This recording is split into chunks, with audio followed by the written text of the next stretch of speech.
Hello, hello, hello. We are so excited to share this introduction on the Arcturian high octane transmissions.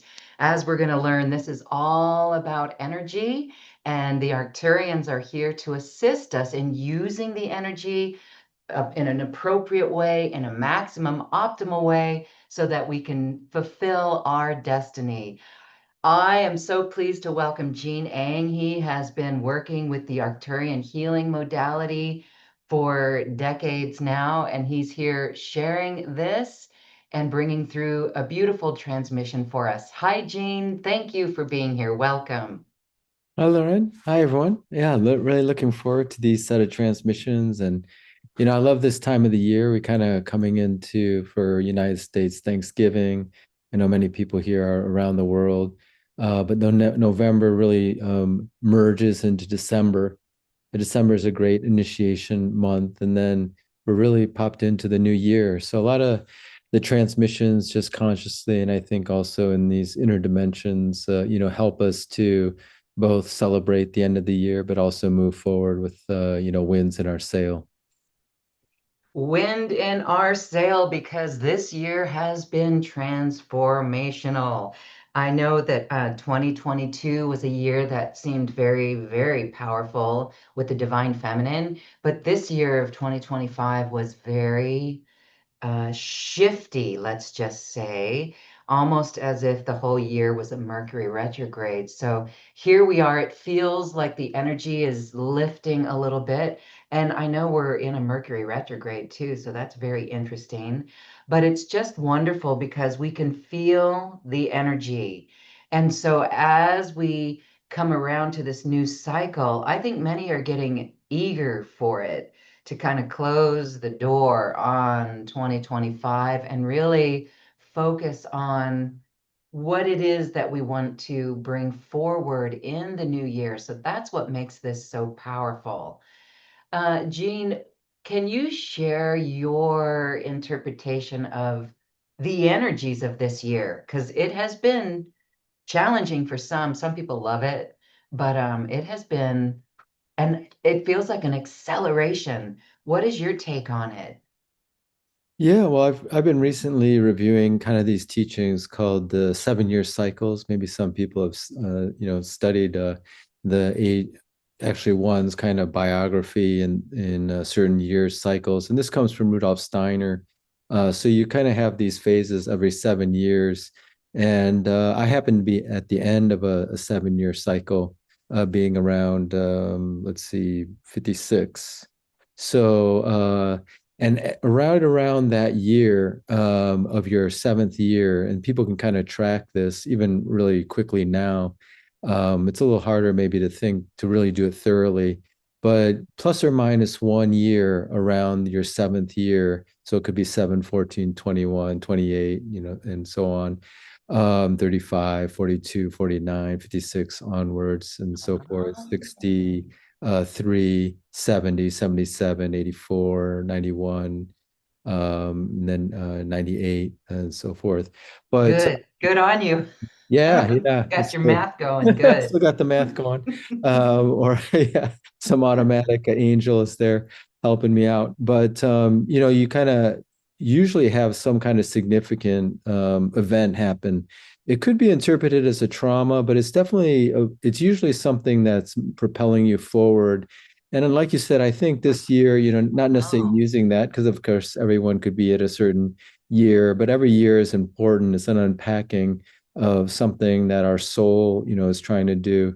I do think the energies have brought forward a lot of soul lessons, which, like you mhm. said, don't the personality may or may not like what the those lessons, but they all tend to move us forward.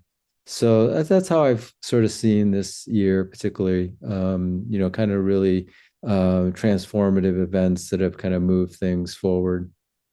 Thank you for sharing that. And, in hindsight, I'm looking back at some of those years of the seven. Yeah. Wow. Okay. It does explain a lot. All right. Very, very good. Thank you. Thank you for that. And not only that, this is a 9 year. And Mm. so we are ending and it's new beginnings as well. And so that energy is upon us, and we are definitely feeling newness coming around. So thank you everyone for holding steady in the light on this great shift, because that's like our lesson. That's if we're able to stay in the light in the face of everything, we're literally changing the world. And that's why transmissions like this fortify us to go forward. And when we come together in the group like this, it's always so magical, the container that is held and the friends that are formed from our gatherings together. So if people are new to this, we invite you in. You can come in at any time, and we're going to be talking about a series of three master classes that we are holding. And each one of these, they are standalone, but they all flow together.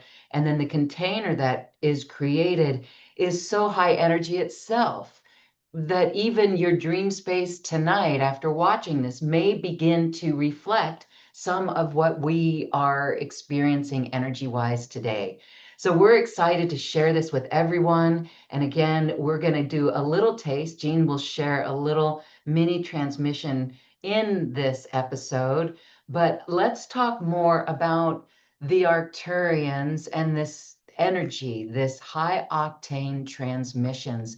What is this all about? Because I can already feel the energy from these, and it feels so buoyant, like buoyancy. And so it's bubbling up, and I love that. But this is the Arcturians coming in to help us, as well as our guides and the higher realms. So share with us what inspired you to bring this course series forward. Hmm. Yeah, I think that's great to just start. Maybe, I haven't really just talked about the Arcturians in general, and then maybe specifically about these energies in a bit. A lot of people have been connecting with the Arcturians. Like you said, it's been a couple years, maybe over a decade since I kind of been publicly working with the Arcturians. But now, I think it's much more, within the energy and spiritual community, at least the ones that we've been working with, but in general around the world, working with galactic beings, higher beings, it's much more public. Of course, this is Mhm. ancient practices, but particularly with the galactic beings, and then Arcturians being one of them, has also been increasing, I think. So the morphic field of, connecting to galactic beings, Arcturian beings, I think is very strong now. And like when I started, I, definitely wasn't the first. I had seen many people already publishing, books on the Arcturians, channeled messages like Norma Milanovic and let's see, David Miller, connecting with the Arcturians, and We Are the Arcturians. So I think and most of the people, really report very similar relationships or connections. Maybe there's some very specific relationships we each make, just like we do with each other. But there's sort of similar themes. And I think one of them has always been healing, transformation with the Arcturians. And I think they're kind of silent partners or helpers. They just tend to do the work. That's kind of my perception for us, help us. And I mentioned these soul lessons. And so the high octane transmissions is this idea of meeting uh, really down to our daily life, our energy with kind of an increased capacity. And I think a lot of people here, probably everyone here, is energy sensitive. And so there are times when you may want a more silent, quiet energy, but a lot of times you want to also have the higher end, energies where you, like you said, have buoyancy, maybe even intensity, so that your volume control on your energy levels, runs from 1 through 10, and that you could actually choose the number that's appropriate to the situation.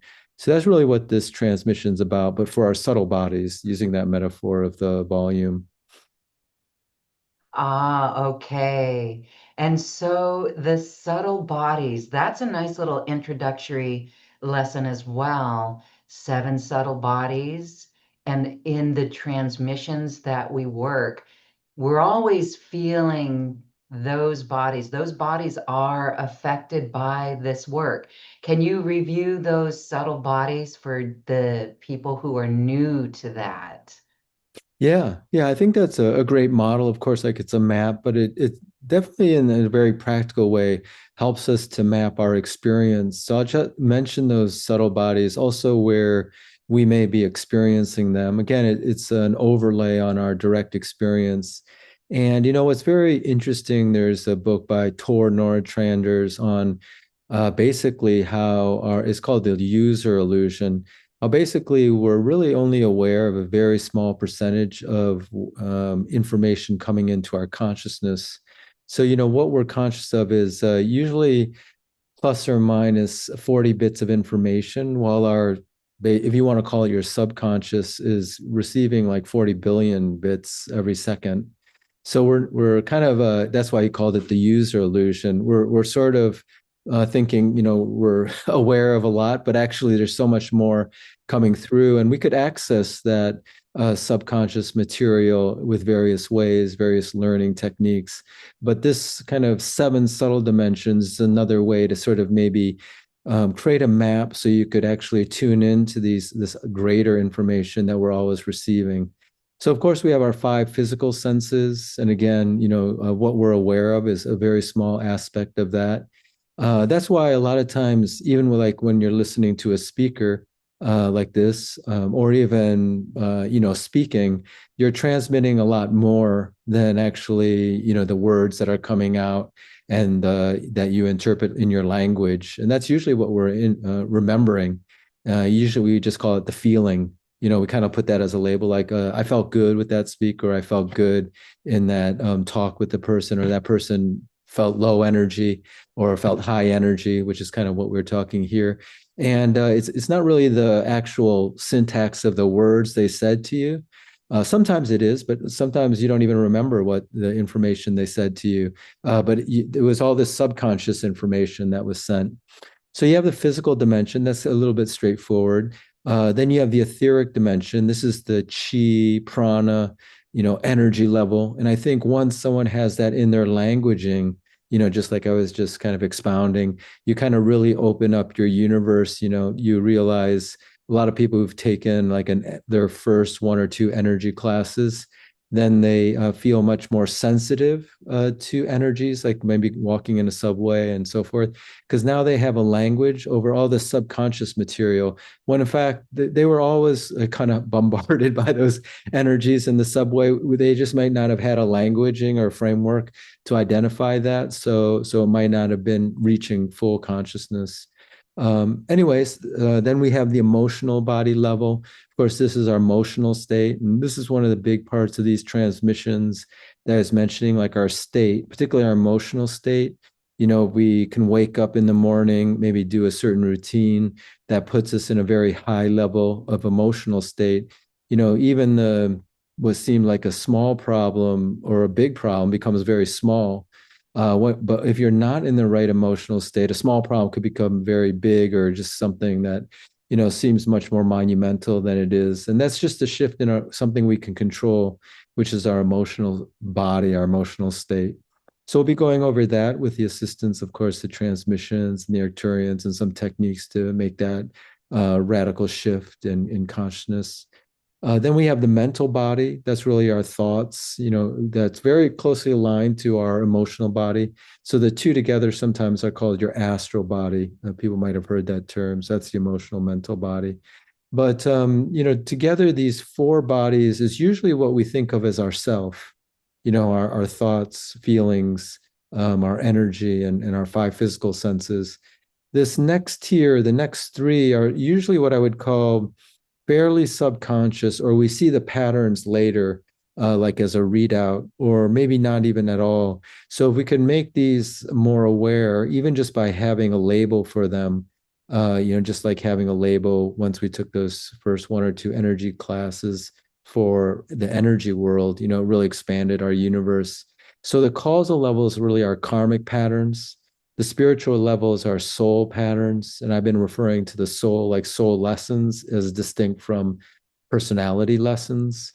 So a lot of people can identify maybe listening to this with that idea, but that's sort of a shift in our awareness of who we identify with. Maybe this larger aspect of consciousness when you link it to the soul or the spiritual level.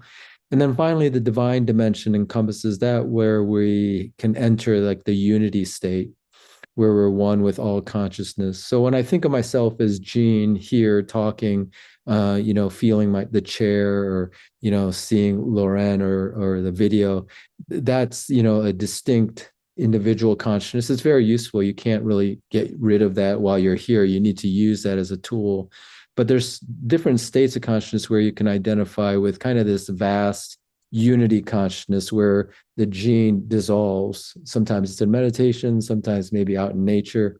And that's really what the divine dimension is referring to, that aspect of ourselves.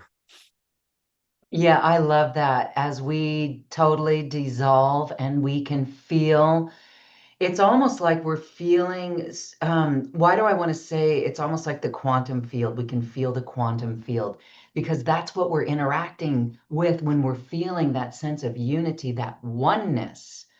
It's like we feel invincible. We feel like the world, that like anything is possible. And that's really how we begin to manifest and create our dreams. Okay, so beautiful. Thank you for sharing that. And so, one of the first transmissions that we're going to be working on is called Removing the Glitches. And this is removing the glitches from those seven subtle bodies. What's happening here? What glitches can be found, or what is causing the glitches? Is it it's our state of mind, right? It's the lack of energy that could keep us looping, like you were saying, this emotional and mental. If we're emotional about something, we can absolutely track that and see where it makes us almost crazy on the mental. So tell us more about removing the glitches. Yeah, I think there's a lot of apparent glitches that maybe we can bring. Maybe even people who are interested in coming could even start listing, that they probably are aware of, and those are great. And usually that means they're already on the way out. It's the glitches that we're sort of subconscious to that we don't realize that are there, which the transmissions can get at, bring to awareness, and also clear that are usually going to create an even greater shift. And sometimes, back to this book, The User Illusion, just to mention, many people here had shifted from a very physical oriented perception to a much more multi-dimensional orient perception. And that really opened up their universe that I was mentioning, taking those first two energy classes, if you could recall that time. And that in itself was an opening of a glitch, because it wasn't that the energy or the etheric world wasn't there affecting us, but before we kind of really fully embodied some type of awareness of like the chi energy exchange, sensing, maybe we call it kind of being very three-dimensional and concrete. We were kind of missing out on working consciously with a lot of our world.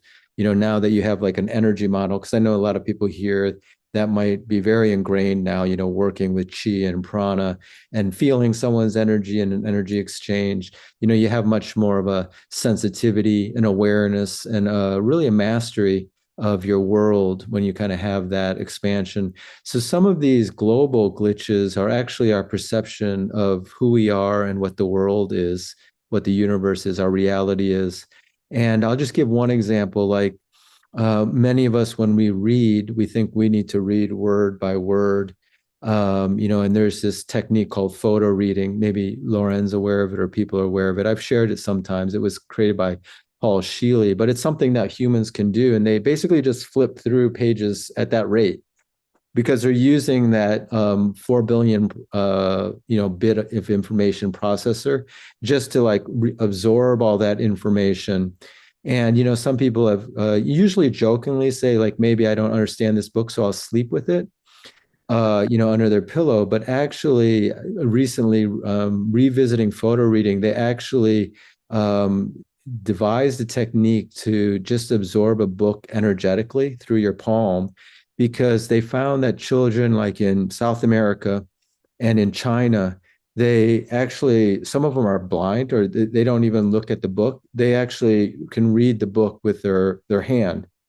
And some people can do this photo reading on a language that they don't even understand. They haven't never learned, but they photo read, kind of look through the pages, and then answer questions accurately. So they're not even reading the physical level of the word because they don't know that language. So the expansion of the consciousness or the framework is the book is really a field of information. So they're actually absorbing the information. It's much more multidimensional to like maybe how I might have presented some Arcturian ideas. You know, they're actually just reabsorbing this information energetically. So when we can see the world, and people probably are already at this, you know, level of consciousness or awareness, when you see the world as more like a wave of information rather than physical concrete things, you've kind of expanded out your awareness. And that's some of the glitches is like if you can clear that idea that the world is just, you know, hard concrete objects, but are rather waves of information, you really expand to a greater sort of interaction with your universe. And then if you realize that you're already connected to all of that information, like you don't have to go somewhere, you don't have to temporally, you know, be there. You could tune into these waves of information in the past or in the future. Then you've expanded, you know, this space-time bubble. So sometimes we feel constrained by space-time. A lot of, again, people here are already, you know, moving in that direction. So this may even sound familiar or easy because they're maybe doing that. So you could, if you wanted to tune into something in the past, that would be no problem for some people because they realize it's a wave of information. Whereas someone who's very concrete might think that past event is already gone and not available anymore. I love that. And feeling into that, the wave of information and just feeling, yeah. And so the subconscious mind, just that's really powerful. So making the connection, making the subconscious conscious. Mhm. It's almost like this past year, I wonder if other people are feeling this too. And have you noticed this where maybe it's just me, I don't know, in my process, but it feels like I'm able to tell when I'm unconscious. Like I never used to know what that meant when people would say you went unconscious, where we're just like looping or we're just on autopilot, for example. But now I'm actually starting, as I understand this and discussions like this, it's almost as if we're able to see when we're going unconscious. And that's a large part of the day, right? So removing the glitches is really allowing us to become more multidimensional and to become very aware, almost hyper aware. Wow. What are your thoughts on that? Yeah, I think that's a great way to even say what the spiritual path is really to, you know, that could be a spiritual practice. A main spiritual practice is to become aware of when you're going unconscious of your, you know, certain aspects or large aspects of one's experience, and sort of like, you know, maybe, you know, these are kind of light examples that we probably may have all experienced. You know, we're driving and then we're also doing something else. So we're not really conscious of the driving piece anymore. Maybe we want to do that. Maybe we want to listen to like that, you know, book on tape or some song.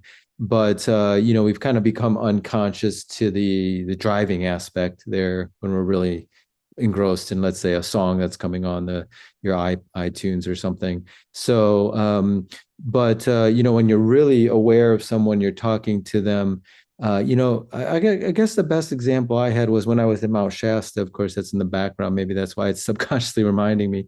But you know, you can rent these downhill mountain bikes. Some people who are may be very expert at it, but I don't do that often.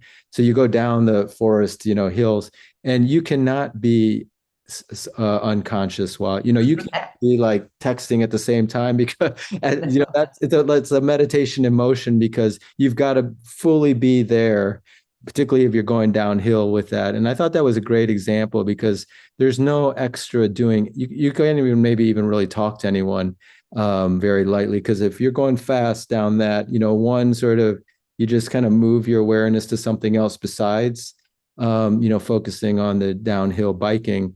Uh, you could be on the floor. So I think those practices help us to now, without those constraints, can we stay fully conscious in our present, maybe to a person that's talking to us? This is where, like you said, the practice could come in. Yeah, because like where I've noticed it is in my reaction to certain things. And then it's like, wow, I was really unconscious there. So that's beautiful. So we're building that muscle. And so we are learning, and that's a beautiful thing. So wow, we're excited for this energy work to be able to receive that energy, to feel the energy in that transmission and to really use it to be present. I love that. And just that whole notion of looking at a wave of information, and we're not collapsing the particles, we're looking at the wave of information. That's really very, very helpful. And I know that people who are doing the energy work are like, yeah, that's the name of the game. And that's what makes things quantum. Okay. All right. So beautiful. So that is the first session. And now there's going to be a release of problems areas that hold us back. What are some of the glitches that hold us back from being the best that we can and being really centered? Can you identify any of those? Mm-hmm. Yeah, I think anger, fear, guilt, these kind of negative emotional states can really Yeah. drain our energy, and we may or may not be aware of them. Some of us are aware of them, but really kind of letting those go. A shift, of course, that people probably do, and we're coming into Thanksgiving is to be thankful because at a soul level, whatever those feelings of anger, fear, guilt are at least even starting cognitively to recognize that they're probably very helpful for the soul, for our soul, not necessarily for the personality. But you could even just do that for a very practical reason because it once you can let go of those negative emotional states, you regain a lot of energy. And that, when you have a lot of energy, you can tell when a person's very energetic or has the appropriate energy. And we'll talk more about this appropriateness. You don't always have to be like sky high energy because maybe sometimes that's not necessary for the moment. But when you kind of have a little bit of engagement, appropriate engagement of energy, you can really meet the issue or the problem or your day, the person you're working with or helping or being with a lot more, zest. It usually is going to go very positively, regardless of the situation. So these things that kind of drag us down, kind of hold back that energy, that sap the energy that we have a lot of probably full control over, uh, Mm. usually are these negative emotional states. So I would say that one is a big glitch, very obvious, but maybe not so easy to release.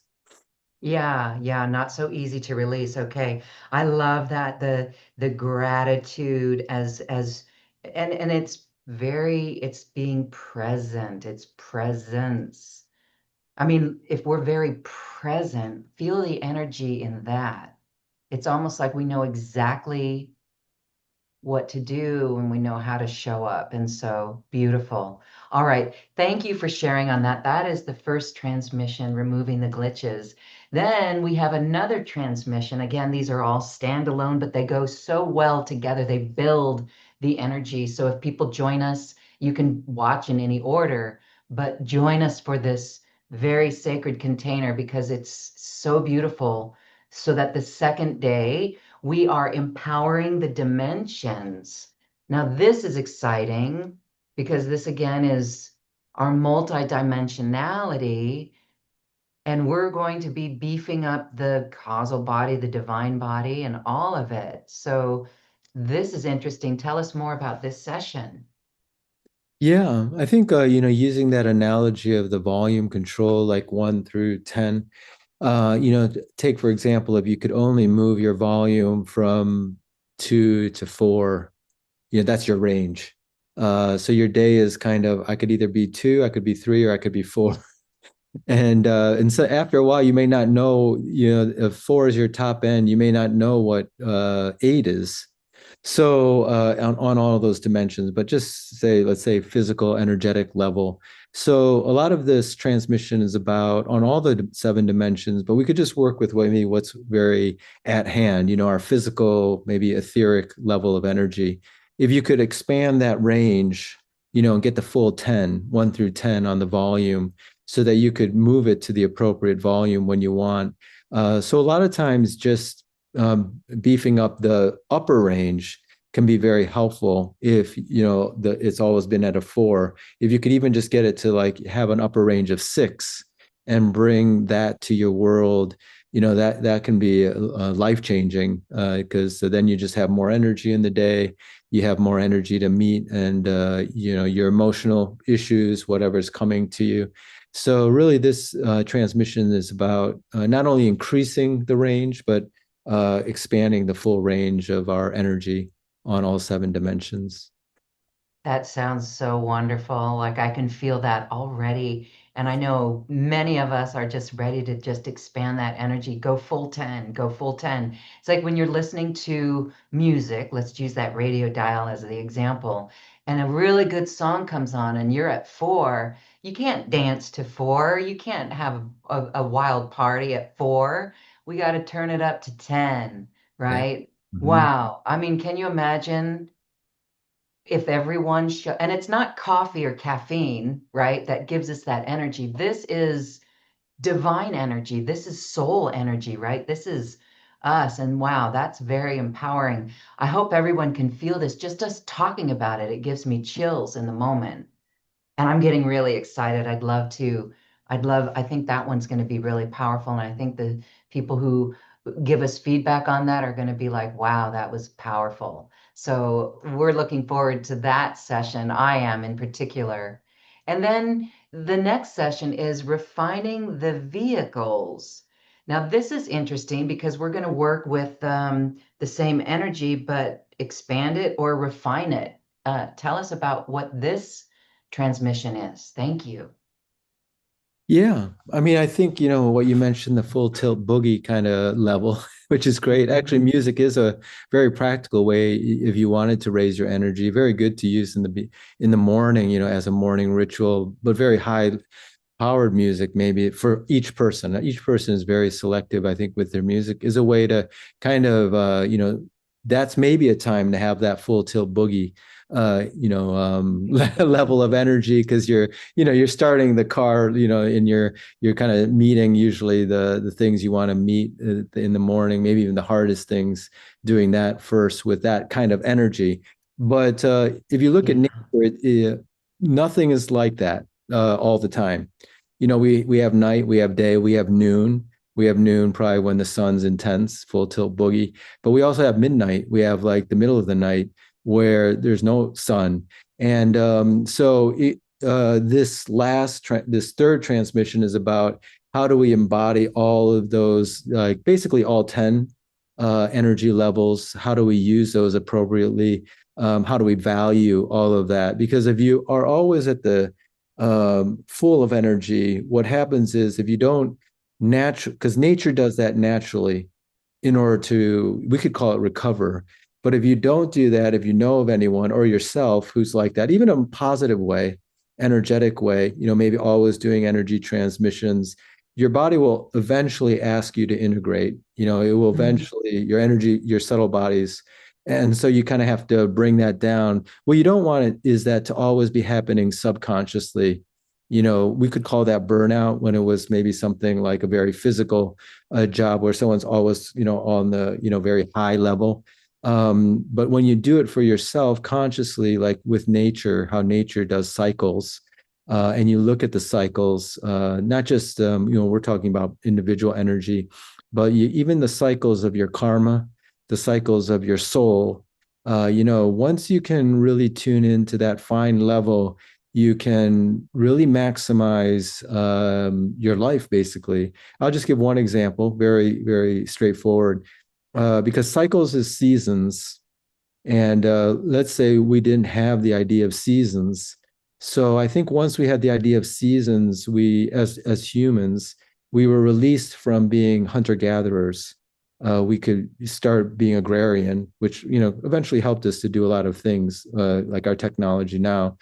Just if you looked at it, so because if you plant in the winter, that may not be the best time to plant, like the seed. Yeah, you need to plant at the right season, and then harvest at the right season. You can't get it mixed up. uh so we know that almost as soon as someone says that, that's very obvious to us, on the physical level. But the same thing happens on the mental level. Like we need to kind of tune, like we were actually talking about that, Lauren, by you asking the question, what was the year like? What was, how are people feeling here at the end of the year? And I kind of subconsciously was saying, we're here at the end of the year, which I tend to like because it's a certain energy at the end of the year, but it's a certain energy at the beginning of a year. So on those higher dimensions, it may not be as obvious that, like at a spiritual level, there are also cycles, at your soul level, and sometimes it's a season to plant, sometimes it's a season to grow, and then sometimes a season to harvest. And I'll just give one example. So the soul usually grows through difficult times, and summer is usually a time like when plants are growing. So if we think we're like, if we're in a summertime of our soul, meaning we need to accumulate a lot of experiences, which, it could be like boot camp. Our soul may have signed up for a boot camp so we could grow quite a lot. But we think we should be at a harvesting period, like fall, where we should be like enjoying the fruit of our harvest. We got it mixed up. Like we're expecting that my life should be at the harvest period, when in fact, at the soul level, we're in a summer cycle. We're actually in, we need to accumulate a lot of experiences, which may be quite tough from the personality point of view. But then in the end, when you get to the fall or winter, fall period, usually when you can look back, you're like, you kind of are harvesting that. Maybe you're a stronger person. Maybe people are coming to you now, even professionally, for your advice. And the only way you can give good advice is not because you read it really, it's because you lived it. You lived it through the summer periods of your life or summer periods of your soul. So that's kind of what this third transmission is about. All right. Thank you for sharing on the cycles. How would one know?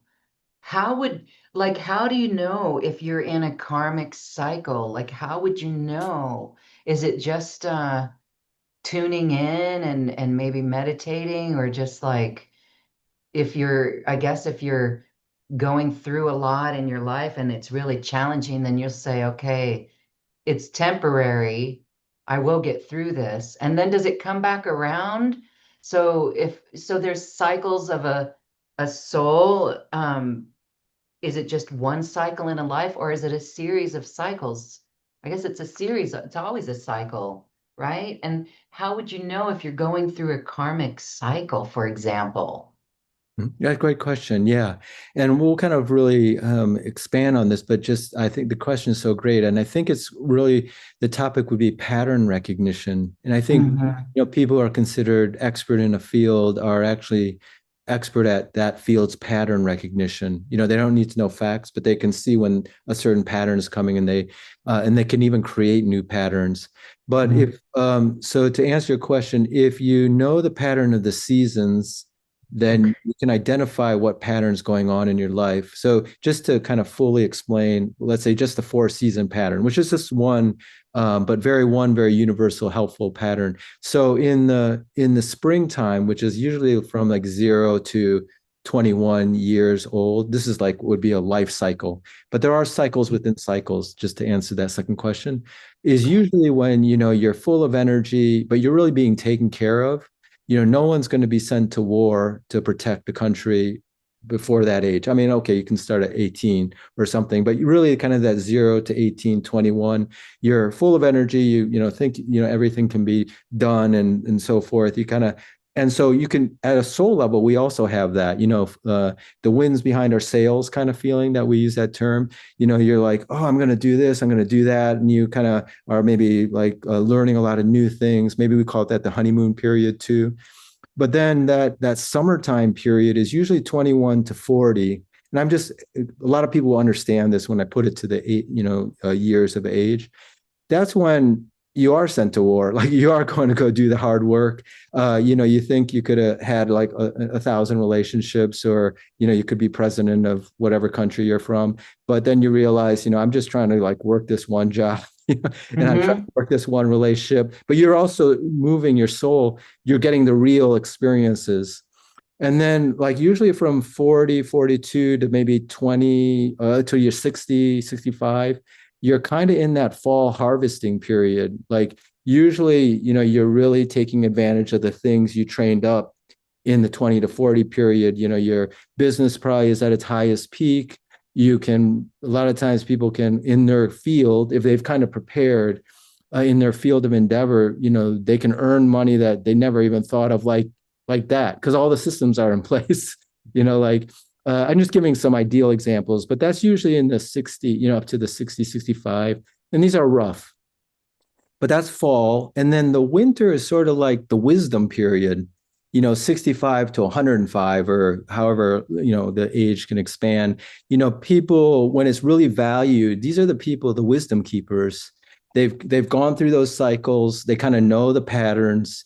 They're usually giving back. Maybe they're writing, a memoir to like, or they're teaching everyone because they really have seen all the things, not through a book or through listening, but just really from experience. So you can have microcycles of that. So if you kind of recognize that pattern, you can kind of say, okay, like I'm in a winter period actually. Like maybe you started a company and you're not 95 now, but you're, let's say, 45. You started a company, you did that, you reaped its reward, and you kind of sold it, and now you're a consultant. So maybe you're in the winter period of that. So once you get the pattern, then you can see where you're at, but now at a soul level. Okay, thank you. That is so helpful. And you know what? As you were sharing there, I just want to point out that transition. I'm seeing it in my life. That transition from college to the real world was absolutely one of the hardest transitions because in college, you're pretty much owning the world, or you think that you own the world. And then bam, you get out and you're like, oh, I remember I cried in the bathroom at my first job. I cried. I was like, oh. And so that's very helpful. And then to see the patterns of that is to actually love ourselves through all of it and know it's temporal. I think that's a key point is to know, because I talk with people all the time, whether it's a health issue or something, it's just temporal. This will pass, and that is really important. And it keeps us going. All right. And also what you said there about, the wisdom, we see many, like I can, like Louise Hay, for example, her whole career really took off in that winter time frame, right? And so there's some big things of that wisdom. So it's something to be honored as well. And I kind of see things in our society that don't always honor those wisdom years of people. So thank you. I think as we go through this and people recognize it, we can see those patterns and be easy on ourselves, and it's a call for self-love to not judge ourselves so critically then. All right, very, very good. Well, this is pretty cool because these 3 live sessions with the energy transmissions are going to be very cool for all of us to receive and share on. And so, is there anything else you'd like to say about this series before we do a little mini transmission? Yeah, I love how you pointed out, the idea that of self-love, also of that it is all temporary, because the seasons is like a cycle. It's like the outer circumference of a circle, but actually who we are in the deepest level is the center. The center Ah, doesn't move. It's I put that in a little bit as a distinction, which we'll go over. It's usually in that third, fine tuning transmission, but it's the distinction which a lot of people here know or have used that term being versus doing. So if you only get involved in the doing of your life, even if it's always going to be up and down because it's a cycle. Like you're going to have highs, you're going to have lows. But if you think you're the doing, you can get burned out that way. Like you could get lost in that.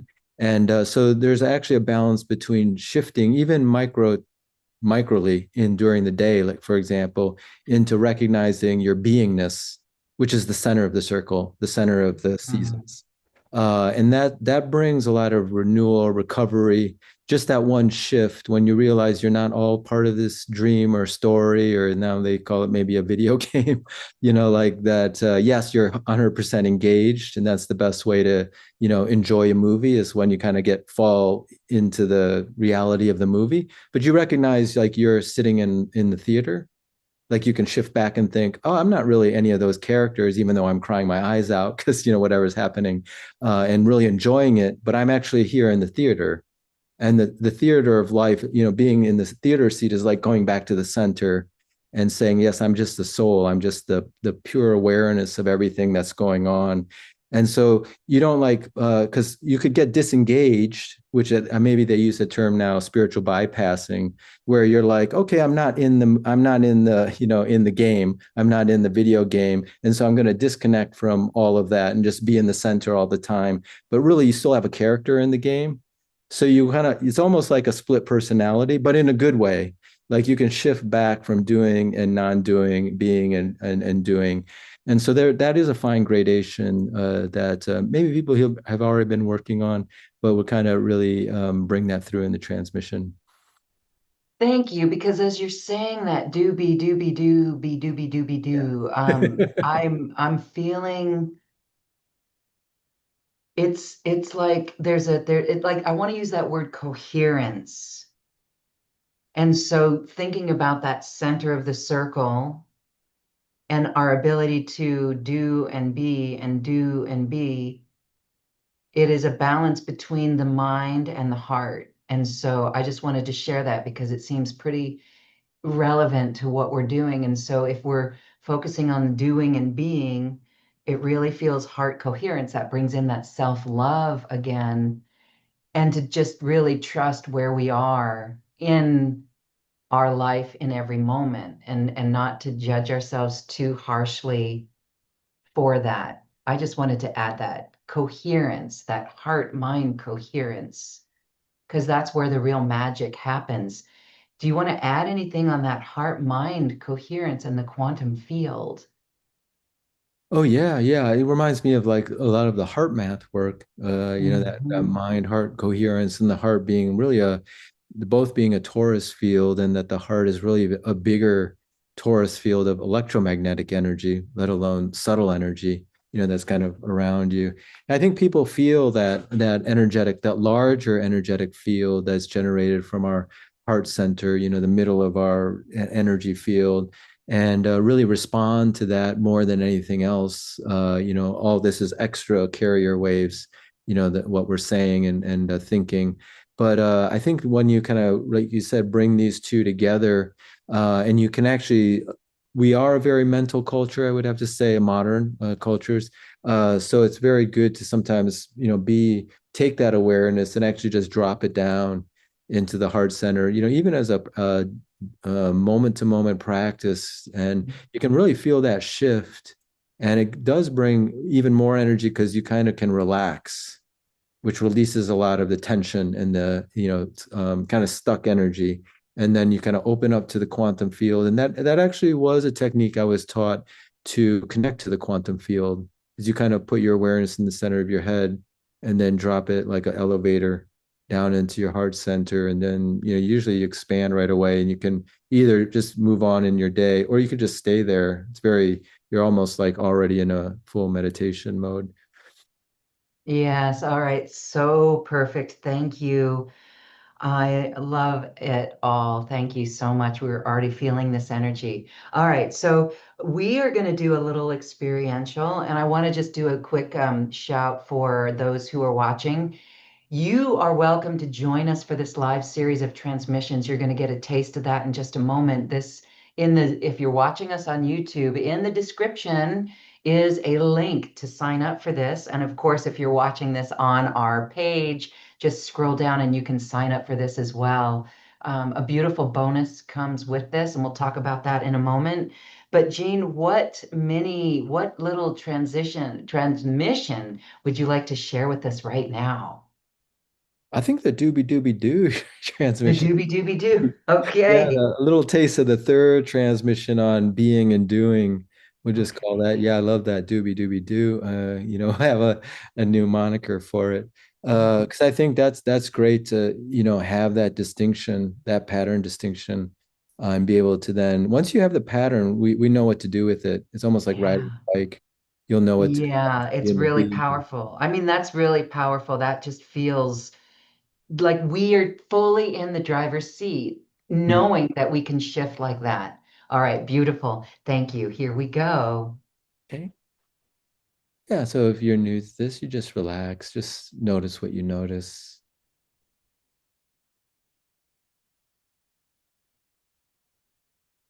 So we're starting the pattern distinction transmission, particularly for being and doing.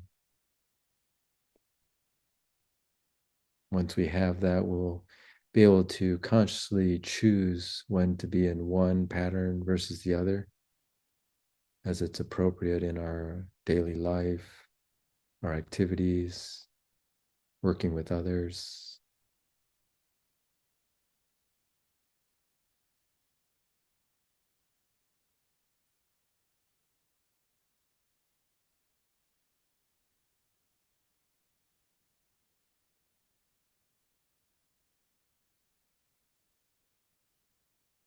You can think of times we may want to be in the more do mode.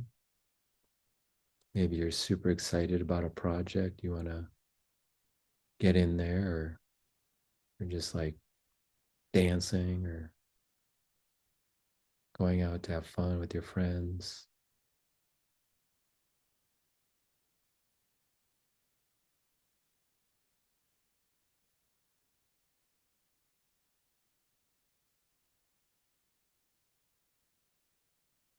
And there's times when you want to be in the be mode, just being present, maybe when you're meditating or when you're with one other person who you love.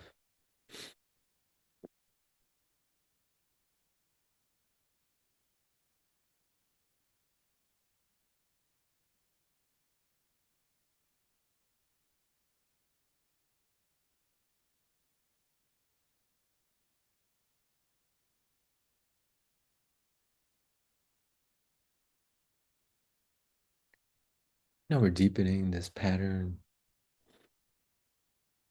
You may feel the assistance of the Arcturians, particularly here, just to give you a more accurate taste or perception of their energies or frequencies. That'll be somewhat heightened here in this portion of the transmission.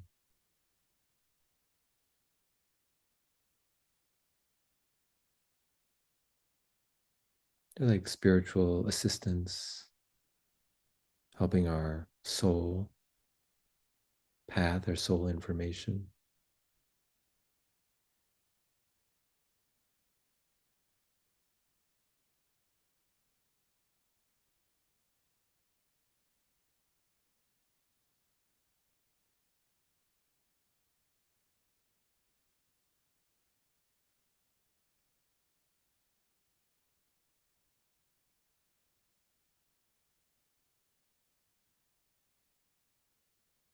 And finally, in this third kind of deepening of the transmission, we're focusing on that presence that Lauren had mentioned.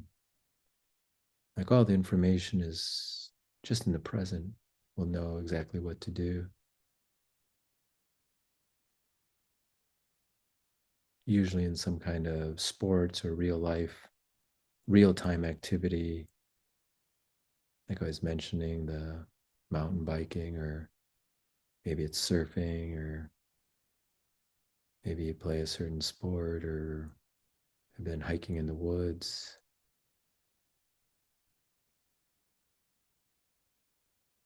Information is right there in the present for what you need to do.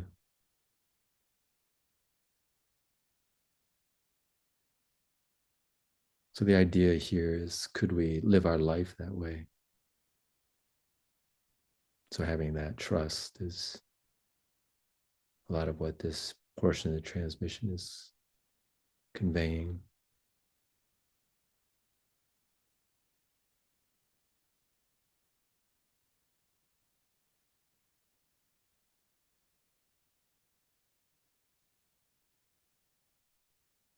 And that completes the transmission, and you can gently come back to your physical body now.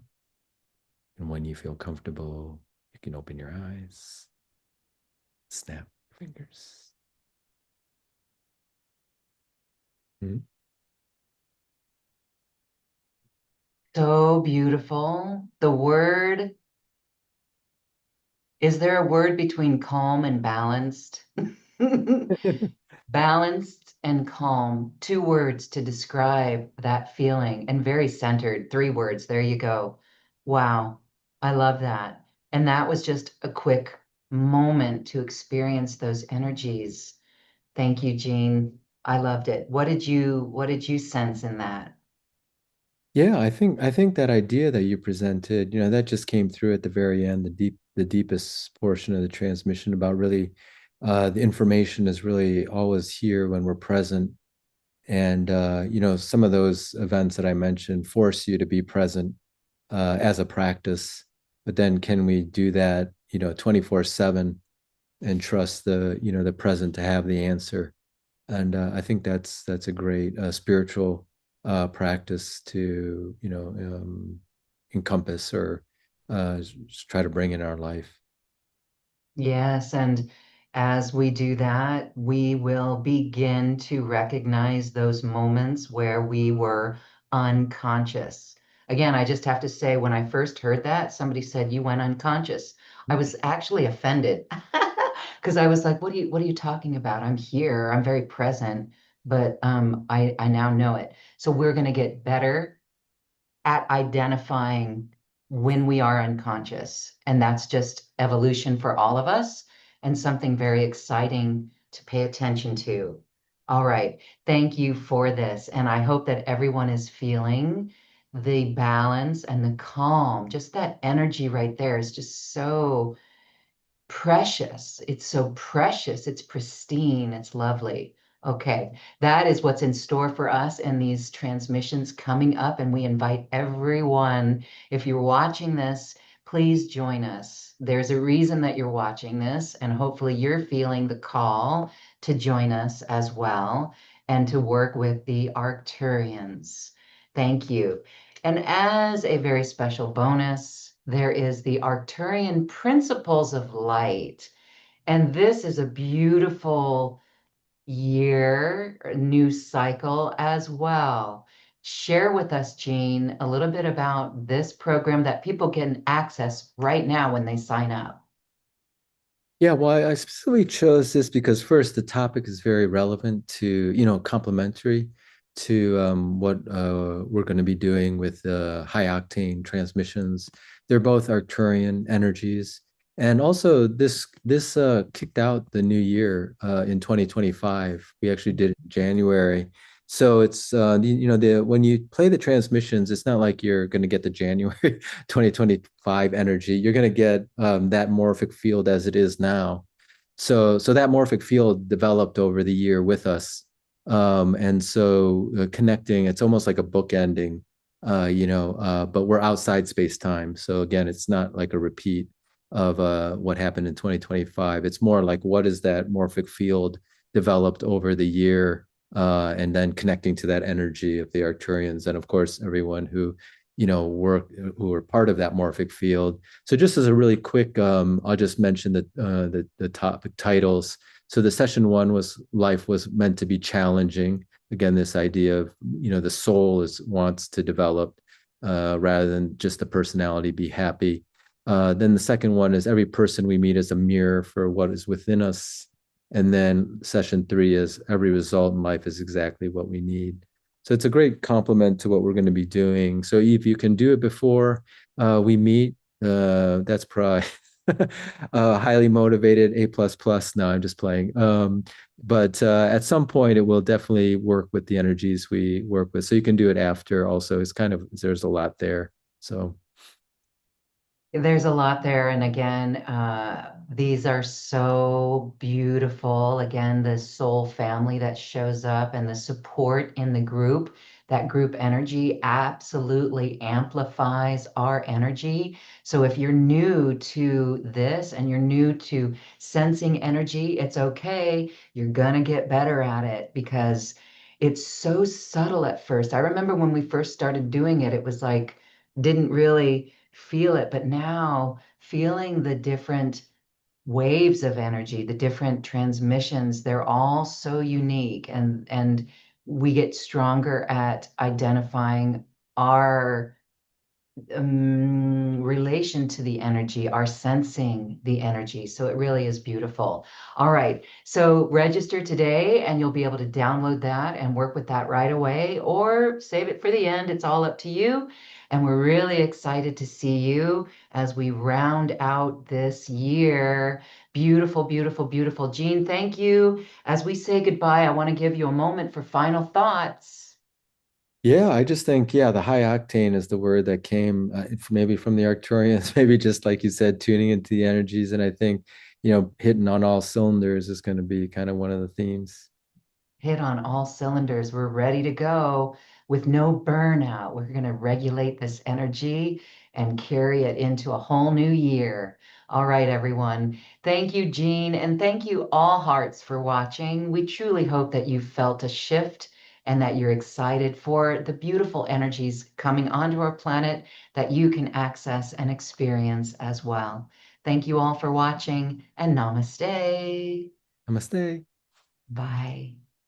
Thank you, Jean. Oh, thanks. Bye. This has been a presentation of New Earth One Network, your home for New Earth living. Access information, education, and videos on living from the heart in unity consciousness. Visit newearth1.com.